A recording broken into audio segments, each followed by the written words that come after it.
Hey folks, welcome back to the farm. Let me apologize ahead of time for my voice. I had little sniffles this last week. So we thought we'd do a follow-up video on our Christmas candy video, and we're going to do a Christmas party starter video. So stick with us.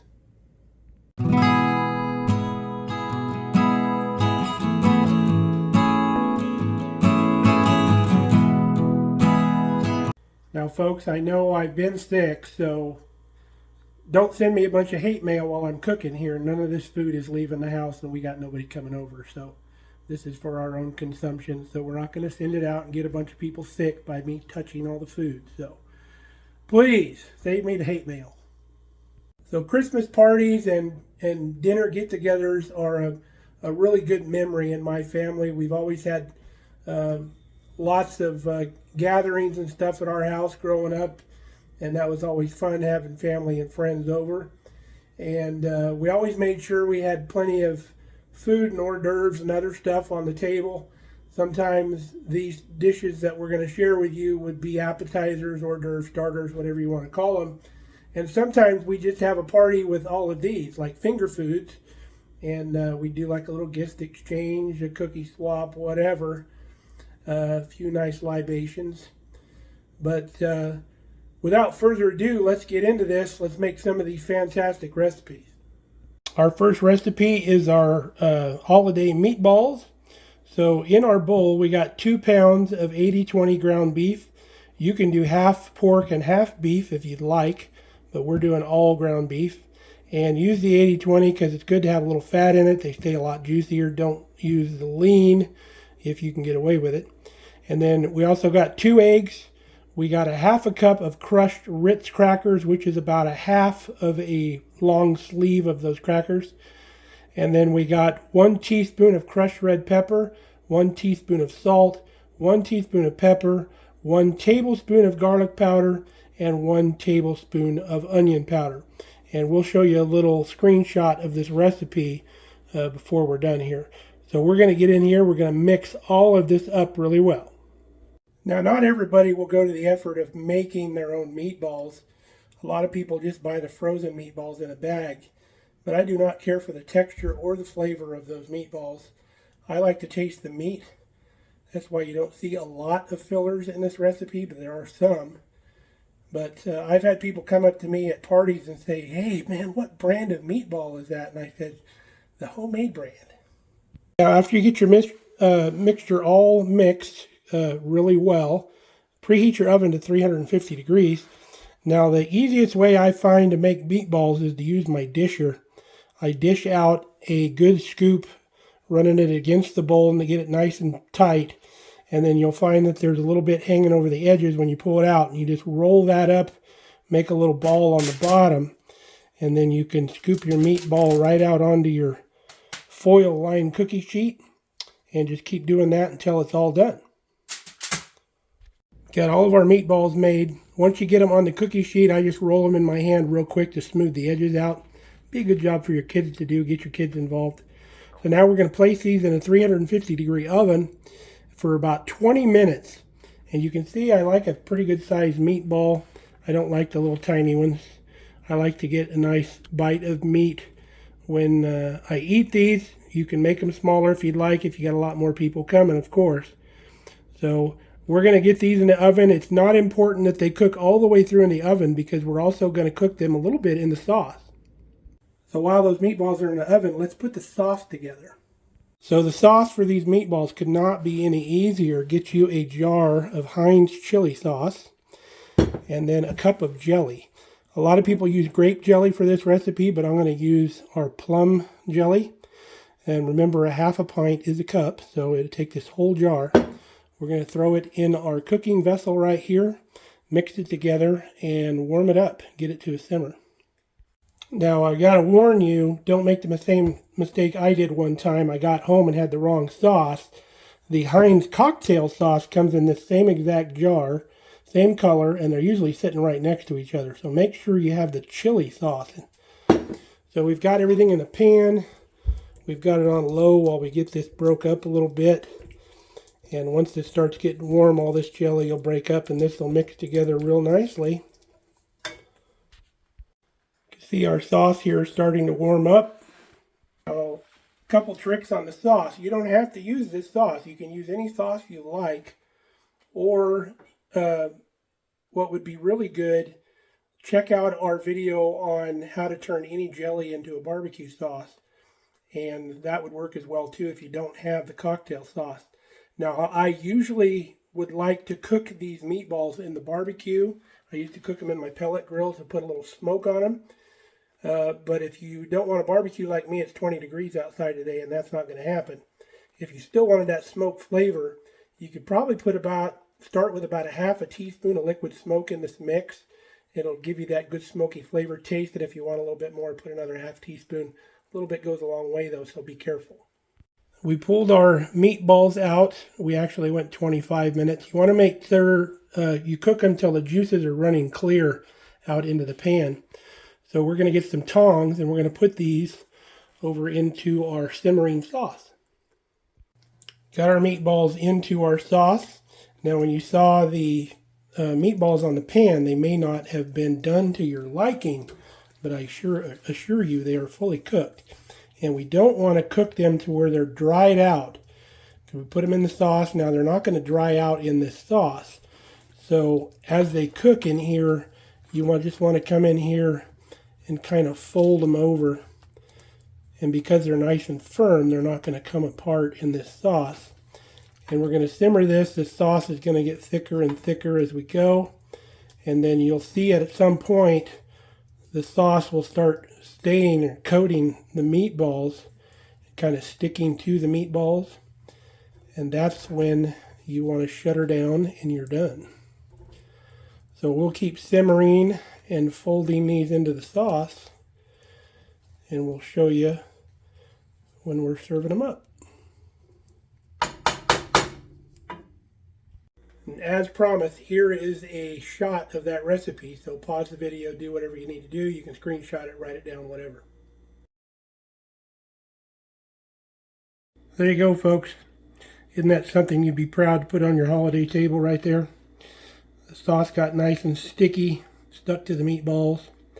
Fantastic. Now you can double, triple, quadruple this recipe depending on how many people you got coming over. But this is plenty for just a few couples coming over because you're going to do a few more recipes. So moving onward to the next recipe. This next one, I got this recipe from my girlfriend right after high school. Her stepmom used to make this, and I got the recipe from her. She used to put different things in this sauce that we're going to make, but I have since started calling it Hawaiian Smokies or luau smokies, whatever you want to call them. So let's get started. We're going to get our sauce going. So to our same big pan here, we added a cup of brown sugar, 1/4 cup of cornstarch, and we're going to break this up and combine it as best we can before we start adding our liquid ingredients in, because we want that cornstarch to combine very well. Now you could make a slurry with your cornstarch and get it a little mixed in a little better, but I like doing it this way because sometimes when you make a slurry in a container, it doesn't all come out of the container. And this will be mixed up just fine. When we start adding our liquid, we'll add it a little bit at a time. That way it stirs up better and we don't get any lumps. So the next thing we're going to add in here is a cup of pineapple juice. And we got the cup of pineapple juice by draining a 20-ounce can of pineapple chunks. Don't throw that away because that's coming up in a little bit. So we got a whole cup of that. So we'll break up the clumps as best we can here.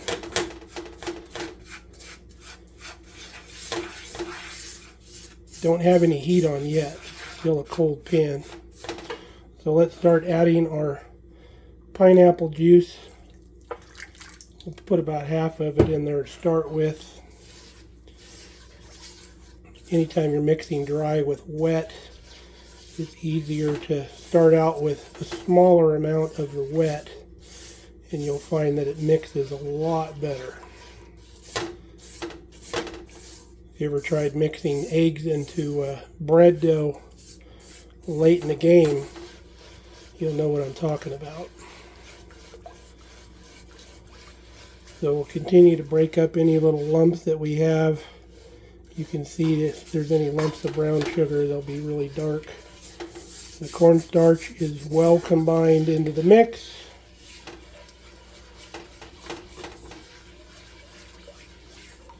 Alright, we're nice and smooth. We're going to add the rest of our pineapple juice. And then we're going to go with a 2/3 of a cup of red wine vinegar that we have here. And then 4 tablespoons or a 1/4 cup of soy sauce. And then we'll put the heat on this. Alright, we hit a nice hard simmer. Now we're down to low.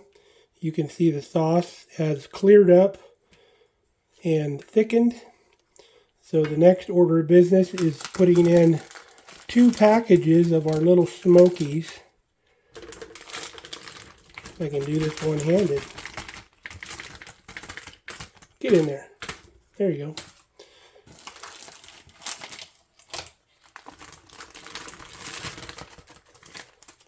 And then we're going to stir these babies around.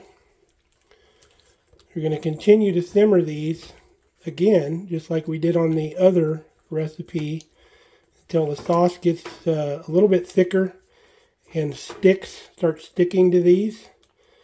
And then this will be ready. Can't get any simpler than that, folks. Super easy, super good. Now, can you use this sauce on the meatballs? Absolutely. Can you use the meatball sauce on these little smokies? Absolutely. You can, and I have. I've also used this pineapple sauce on some really good barbecued spare ribs. Fantastic. But don't be afraid to change things up, folks. Don't be afraid to try things and make things your own. Now, these little smokies are pre-cooked. They're just cold in the package like a hot dog. You could eat them cold right out of the package. Wouldn't hurt you a bit. But we're going to warm these little smokies up right here in the sauce as this sauce thickens. And you'll be good to go. We're getting there. Now, another good thing with this pineapple sauce that I've done, I've fried up pork or chicken or something like that. Toss it in the sauce. Throw in some of those pineapple chunks. Maybe some broccoli or something like that. And serve it over rice like an Asian dish. It's fantastic. You can serve that meatball recipe that we did, or the one we did before this. You could serve that over rice. Would be fantastic. Be a good meal. All right, folks, there's our Hawaiian Smokies, or our luau Smokies. Nothing says party like the old Pyrex bowls, huh? But see how that sauce got nice and thick and it's sticking to them? That's what you're looking for. So we'll give you a screenshot of the sauce recipe for this as we move on. Okay, we're going to do our garlic Parmesan biscuit bites. So let's get after that. So melt you a 1/2 cube of butter and put about a tablespoon of minced garlic in there. And then get you a tube of the butter tasting flaky layer biscuits. And then we're going to take these biscuits and we're going to cut them into 6 pieces.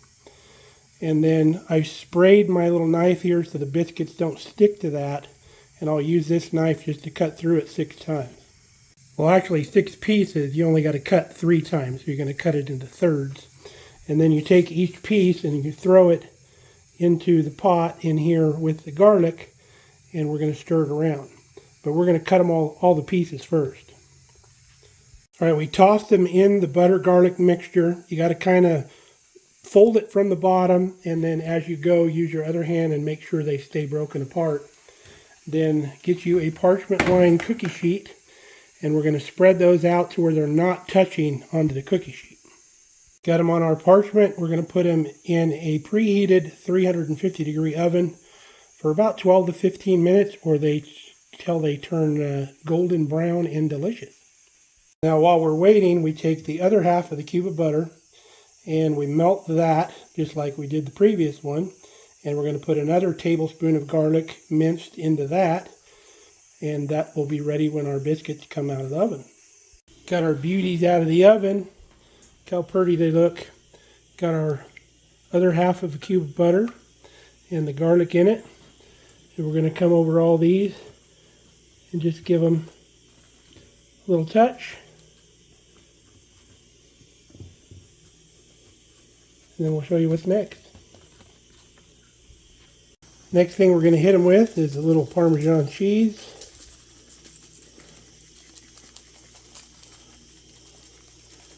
Get it all over. Very similar to our famous garlic bread that we do.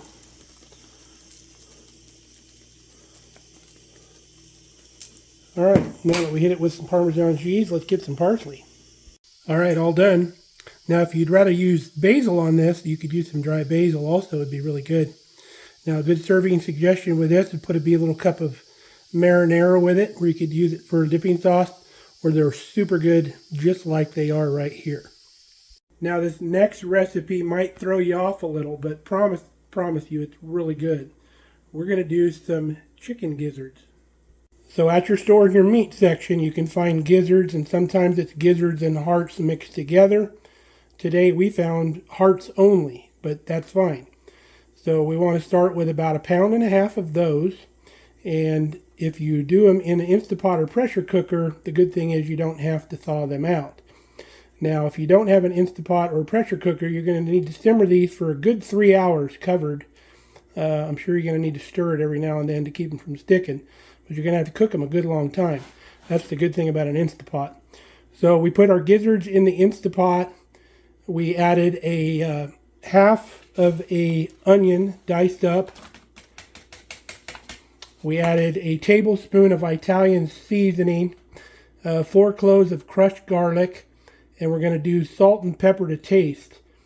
And we added just enough water to cover to the top of the gizzards or hearts. We have hearts today in here.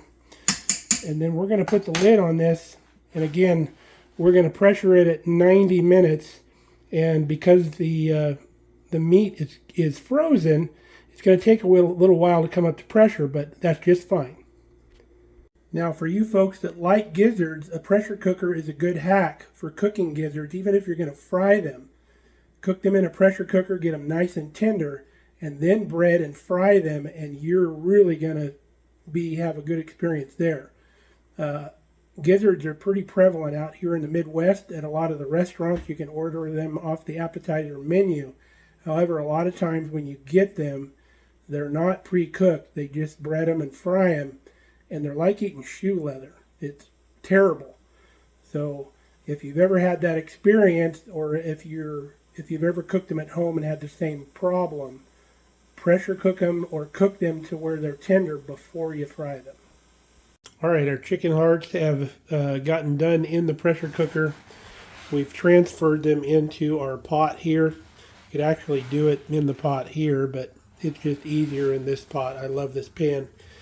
So what I'm going to do is I'm going to reduce this liquid down till it gets almost thick and almost disappears. And then we're going to put about 1/2 cube of butter in there and saute that in there, and that'll be done.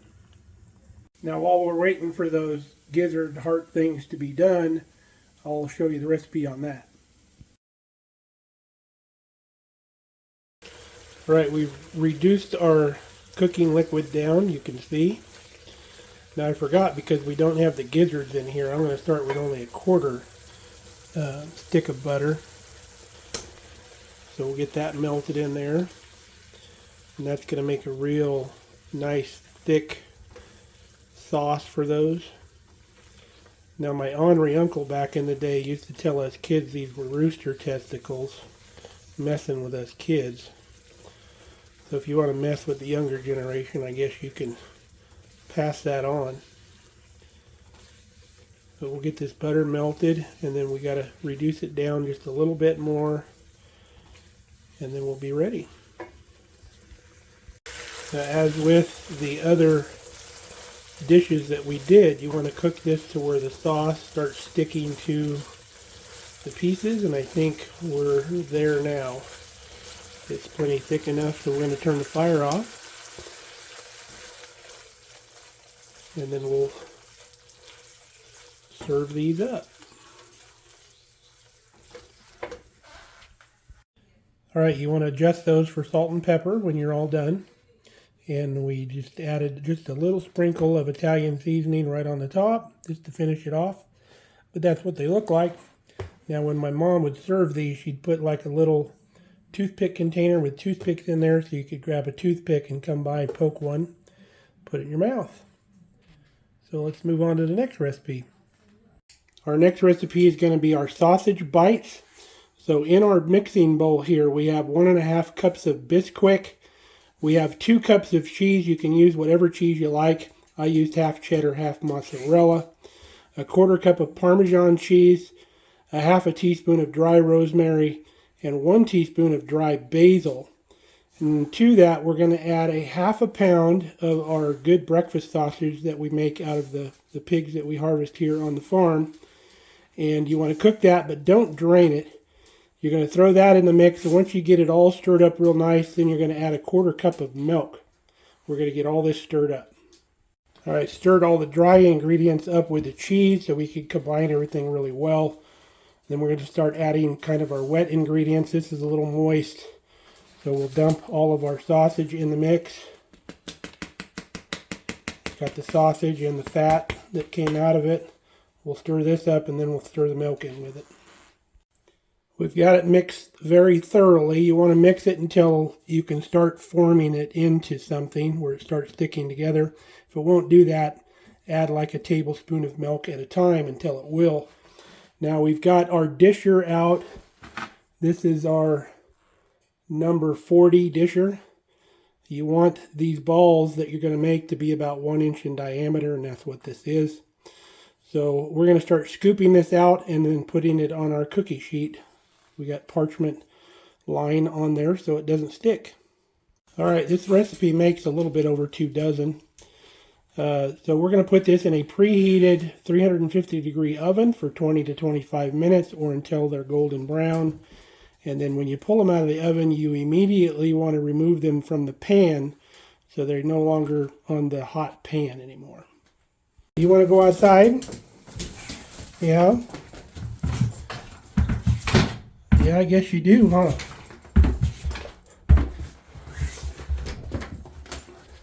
Supposed to snow out here later, so we better let her out now. Now, if you got more people coming over and need to make more of these, just double, triple the recipe, whatever you need to do, just like any other recipe.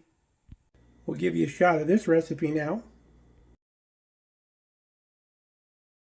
Got her done. We pulled the cookie sheet out here, grabbed the parchment, and just slid them off onto the counter. Let them cool on that nice cool counter. This is what they look like. Fantastic. Those would even be good for breakfast, little breakfast snacks. Now, once these cool off, if you're not going to serve them right away, put them in a Ziploc bag so they do not dry out. Same thing with our garlic biscuit bites. So let's move on. Now, you might notice a lot of these options are kind of meat heavy, and they are. And that's because when we put our whole spread together before the party, we'll have vegetable dishes as well, but you obviously don't need recipes for that. Just cut up some fresh vegetables, some broccoli, cauliflower, celery, whatever you like. Throw a bowl of ranch dip out there. I always like to do a charcuterie board too with some different kinds of cheeses that I enjoy. Some salamis and maybe some deli meats like that. Throw some nice fresh grapes on there or something. Really looks nice. So there's more than just these options. These are just kind of the ones that you got to cook basically. Okay, folks, we're down to our last and final recipe. Last but certainly not least, this is one of Kelly's favorite dishes. All right, we're going to make our sweet and spicy chicken bites. So we're going to take all our pineapple that we had left over from the pineapple juice that we drained out of them for the other recipe. We've got some boneless, skinless chicken thighs. We've cut them into bite-sized pieces, right around 1 inch square.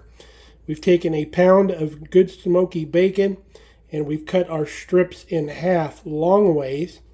So we're going to use one of these half strips for each piece.